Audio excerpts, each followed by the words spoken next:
Disclaimer, this story contains disturbing information. Viewer discretion is advised. Hey y'all, it's Lorelei, Kate, Carolina, and this is the Demonic Digest. Today we are going to bring you the story behind the famous exorcisms franchise, Robbie Mayhem, also known as Rolling Down. Oh, and then intro music. Our story begins in College City, Maryland, 1935. Oh Are wait, you seriously gonna talk like that? no, Baby, you need to read it beforehand before you want to do it, so we really kind of... no, because then it gets more flavor. Our story begins in College City, Maryland. Y'all. God dang it! We're trying to film here! Our story begins in College. God darn! God darn! Our city. Or city. We built this same rocket! Our story begins in College City, Maryland, 1935. Robbie Mannheim, also known as Arnold the Dog, was born into a Lutheran German family. Growing up as an only child, loser, his father was described to spoil Robbie, with his mom being stricter, and he was close with his aunt. His family tried to use Those it. are Jehovah's Witnesses. I can spot them from a mile away. I'm a Jehovah's Witness guy. What's a Jehovah's Witness? It's like people that are like Bible thumpers, essentially. Like Okay. they really believe in the churches Bible. over here. Okay, guys. Yep. Robbie's aunt eventually introduced him to the Ouija board just after her death. The family tried to use it to... Okay, so as Robbie being an only child, so he often a lot of the time had to have the adults as like housemates with him, and so one of them happened to be his aunt. His aunt happened to introduce him to the Ouija board. Girls, y'all, ma'ams, what is it? His aunt introduced him to the Ouija board. Oh, And then oh, I'm so sorry. And then his family used it, like he was trying to use it a lot more specifically to get in contact with her. And then after they used the Ouija board, you didn't say that she died. oh yeah, sorry. Okay, so his aunt gave him the Ouija board. Kind of sussy. You're not... Give me this. You I are can too do it. I can do excited. it. No, and then after that, like I guess a couple years After later. what? You didn't say she died. After she passed away. Okay, so Robbie's aunt gave him an Ouija board, and then a little bit after that, she died. R.I.P. the G. Then the fam was like, let's get in touch. I miss the G. So they used the Ouija board to get in contact with her. Leading up to the exorcism. After Robbie and his family began using the Ouija board, they started experiencing paranormal activity from things like hearing pests that weren't there, squeaking shoes, footsteps when nobody was there, and a picture of Jesus would shake. Yeah, girl, I'm Things telling you. moving by itself, flying at people's heads, and the bed shaking while nobody was in it. That's going into after this When they went, and so they went to go see the Lutheran pastor, and then so they basically like gave them holy water and candles, but when they would light the candles would either go out themselves or they would like go up to dangerous heights like that. Amen. Amen. And the holy water just got through across the room. They went to an actual Catholic pastor after this. Yeah, agreed. Yeah, and then they basically just did the same thing, I guess. And then eventually it Copycat. happened where the family just moved to. The family ended up like traveling to go visit their family in St. Louis, and then that's how they got to the other Catholic pastor. And then that was recommended by his cousin, and then y'all can take it from there. Okay. When it was decided that Robbie needed an exorcism, the first exorcism was unsuccessful with one of the robbers.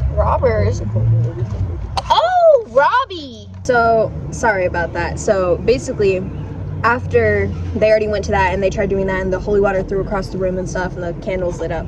And then they ended up going to another person, like an actual Catholic one in the area. Yeah. And so they tried to perform an exorcism on him, and then it became unsuccessful because Robbie, he got one of his arms loose. I'm sorry. He was really a little crazy. He got a little crazy. His arms got loose, and then he grabbed a spring from under the bed and slit one of the pastor's arm. The Aki way. The Aki way. The Aki Y'all know way. the Aki way. The Aki way. And then just he from saw there, the ops. and then they went to St. Louis, traveled, and then they did the other. The priest were his ops. Yeah, Father William, daughter SJ. No, you're right here, babe. Oh no, you're not. Yeah, You're they right here. traveled to St. Louis, Missouri. So basically, after William Bowder SJ, like the priest that was told, visited Robbie, and he had scratches in cross shape, and through holy water,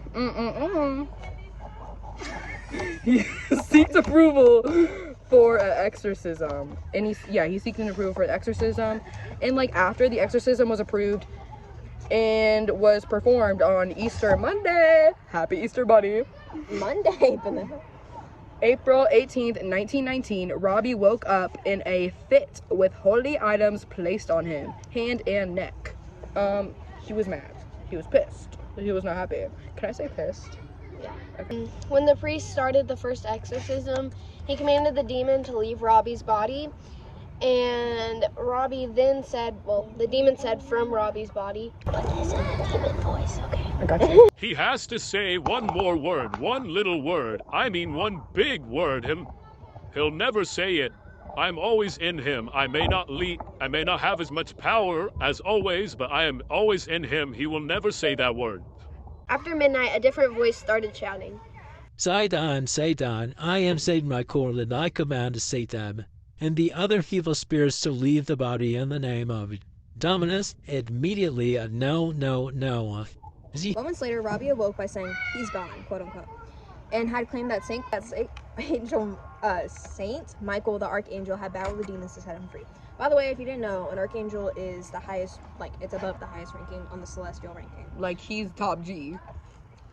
But others had also claimed to He's hear the a top gunshot. G angel. Others had also claimed to hear a gunshot coming from his side of the wing. Okay, and basically after the exorcism, Robbie and his family moved back to Maryland, then lived a normal life. He was an engineer for NASA. He helped with one of the Apollo missions. What do you feel about that? That's so cool. He was so smart.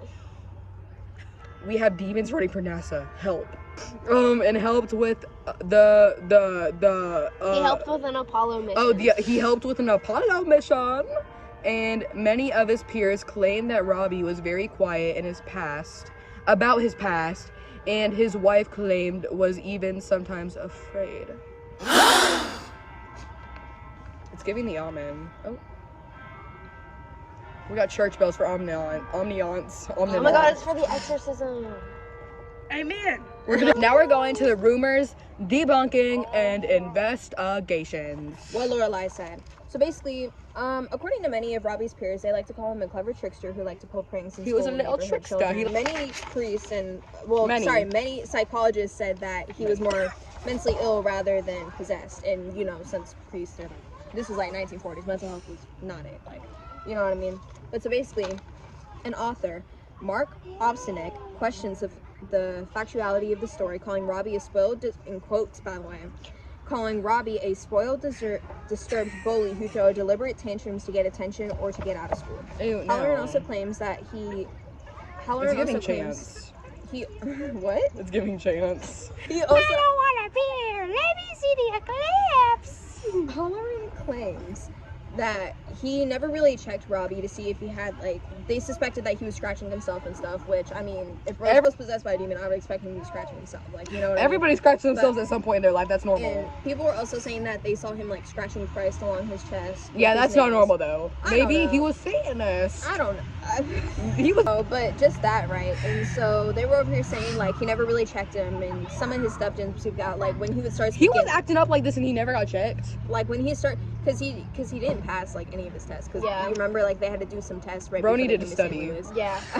Bro just needed to study. But just that, right? And so basically, they were like, hey, was this self-inflicted? Like, you know what I mean? They weren't exactly believing it. And the priest was like, he's trying to check it out a little bit. And so, just that. And so when he was over here speaking and reciting Latin and stuff, and they were over here, like, it sounds like what the priests say, like, outside. Like, it sounds like it's mimicked instead of, like, actually pronunciated and stuff like that. It was fluent. And then Robbie's partner even says that he claims himself, quote unquote, he wasn't possessed, it was all concocted, is what his partner said.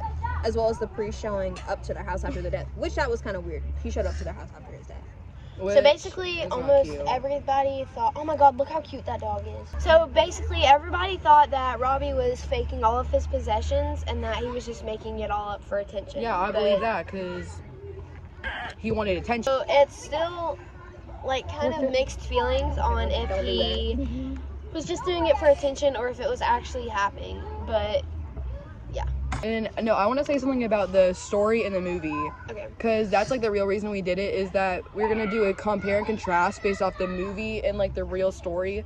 There was 2 stories that like made the movie, but we're only doing 1 story. We don't got time for that. But what I got based off the story and the movie is that they're 2 complete opposite things. Yeah, in the real story, it took place, all the exorcisms took place in a lot of different places. But in the movie, it was legit just in her bed. Basically, they were nothing alike. Okay, so who am I here with today? Mari. Okay, so I'd just like to ask you a few questions. Is that okay? Yes. Okay, so the first one, have you seen The Exorcist? Yes. Do you know the true story behind The Exorcist? Like the story was based off? Not really, but like something along the lines, I guess. Well, one context is there's a guy named Rondo, and you know they pretty much just have one exorcism based on him, like things are going on, especially since he only came out like 3 decades later, so you know, there's later. The last question is who do you think is the most affected by possession? The victim and like the victim's family members, and that could really affect them. Okay. Okay, thank you for joining me. Thank you. Have you seen The Exorcism? No, I haven't. I haven't seen it. So I'm assuming you don't know the story behind it, right? No, ma'am. Okay, well, who do you think is most affected by possession? The victim. The victim. Okay, thank you.